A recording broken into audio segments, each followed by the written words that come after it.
Good evening, my Real News Midday TV family. Welcome back to the channel for another news update. And in the news this evening, Steve Wright and Tavares Finson withdraw applications to represent the JLP in North Central St. Andrew. Delano Steve Wright and Christian Tavares Finson have formally withdrawn their applications to be selected as the Jamaica Labour Party's candidate for North Central St. Andrew, the party's secretariat has announced. The party's central executive was reportedly advised of the development during its meeting on Sunday. The JLP says that the men's withdrawal of their applications will allow for a resetting of the process of finalizing a candidate and follows a review by the party. The JLP secretariat says it will conduct a consultation with the key stakeholders, including the executive and workers of North Central St. Andrew in the coming weeks as it restarts the process of finalizing a candidate within the rules of the party. It says North Central St. Andrew Member of Parliament Carl Samuda remains the chairman of the constituency during the process of finalizing a candidate. Tensions escalated within the party this week over claims that the leadership was plotting to sideline Steve Wright in favor of Christian Tavares Finson. There were threats of street protest emerging in the JLP stronghold of North Central St. Andrew just months before the general election expected by September. Veteran political power broker Pauline Samuda revealed that Steve Wright's April 18 public announcement of his interest in the seat was strategically timed to preempt the rollout of Tavares Finson, son of Senate President Tom Tavares Finson, as the party's pick to succeed her husband, Carl Samuda, who has hinted that he may retire after holding the seat since 1980. On Monday, Steve Wright's campaign was abruptly paused following a tense meeting with JLP General Secretary Dr. Horace Chang at the JLP's Belmont Road St. Andrew headquarters, where green-clad workers and supporters from North Central confronted Chang over the junior tourism minister's apparent sidelining. By Tuesday, Steve Wright issued a statement saying, "This is not a withdrawal, far from it. It's simply a moment to allow the party the space it needs to move forward in unity and strength." While Chang confirmed to the news on Tuesday that Christian Tavares Finson had formally applied, he said that Steve Wright merely submitted a letter of interest but hasn't really applied in the formal sense. Mrs. Samuda disputed that, insisting that Steve Wright's application was submitted via her husband as required due to his status as a sitting member of parliament. Turn yourselves in. Cops name several people being sought. Following a recent surge in violent incidents across communities within the St. Andrew South Division, the police are appealing to several individuals to immediately report to the Hunts Bay Criminal Investigations Branch. These people, who are from several communities in the division, are being asked to turn themselves in no later than 4 p.m. on Monday, May 19, 2025.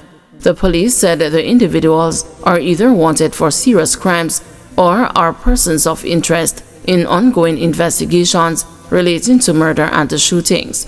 They are urged to report, accompanied by anyone of their choosing, a pastor, lawyer, justice of the peace, teacher, mother, or father. They are Courtney Ashley, O.C. Bloodstain, of a Fenbrook Avenue, Kingston 20 address, who is wanted for murder. Sheldon Barrett, of Metcalf Road, Kingston 13, who is a person of interest in a murder case. Kevin Harry, O.C. Harry Potter, of Brook Valley, Kingston 20, who is a person of interest in a murder case. Owen Laidley, O.C. Max of Brook Valley, Kingston 20, and Rasta Lane, Bullbay, Kingston, person of interest, murder and shooting. Dave King, O.C. Breadback, of 11 Grape Road, Kingston 11, person of interest, murder and shooting. Avon Sutherland, O.C. Tuggs, of 3 Latour Avenue, Ambrook Lane, Kingston 13, person of interest, murder. Theo Smith, O.C. Gilly, of 41 Galloway Road, Kingston 13, person of interest, murder. Dwayne Picton, O.C. Spoogie, of 50 Pretoria Road, Kingston 13, person of interest, murder. Jaquan Stevens, OC Kwan of Crescent Road, Kingston 13, person of interest, murder and shooting. Marcus Brissett, OC BZ of Kid Lane, Kingston 13, person of interest, murder and shooting. Omarion Lemard, OC OJ of Waltham Park Road, Kingston 13, person of interest, murder. O'Neill Edwards, OC Foey of 13 Kid Lane, Kingston 13, person of interest, murder.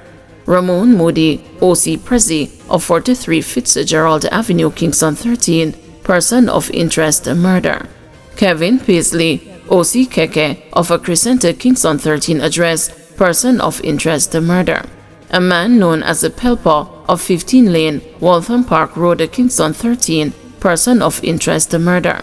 Grim, OC Grimlane of Kid Lane, Kingston 13, person of interest, murder. And Ricardo Moody, OC Bloody Guns of Tripe Lane, Penwood Road, Kingston 11, person of interest, murder. The Jamaica Constabulary Force says it is committed to restoring peace and safety in the communities affected by crime and violence.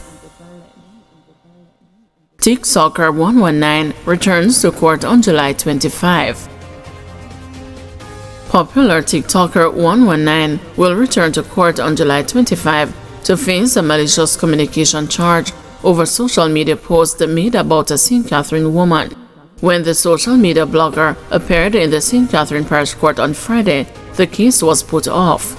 The accused, whose real name is Milton Ray, lacked legal representation when he had appeared in court a few days earlier. However, on Friday, an attorney appeared on behalf of the social media star. The blogger said he would be challenging a section of the Cybercrimes Act as he believes that the 2015 Act impinges on key constitutional rights.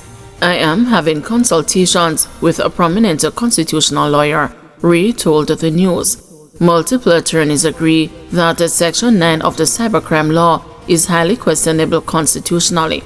Not only does it suppress free expression, but the law in and of itself has what is called in legal terms a chilling effect, which means that it makes people afraid to talk.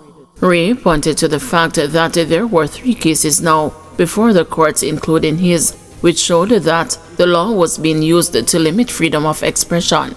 He pointed to the cases of Dana Warren, the woman seen in a viral video allegedly inciting violence following the death of reputed Don Othniel Thickman Laban, and that of Marlon Plunkett, known as a Kippridge, who was accused of using audio and audiovisual communication to promote a criminal activity under Section 18AB of the Offences Against the Person Act. All 3 were charged by the Spanish Town CIB.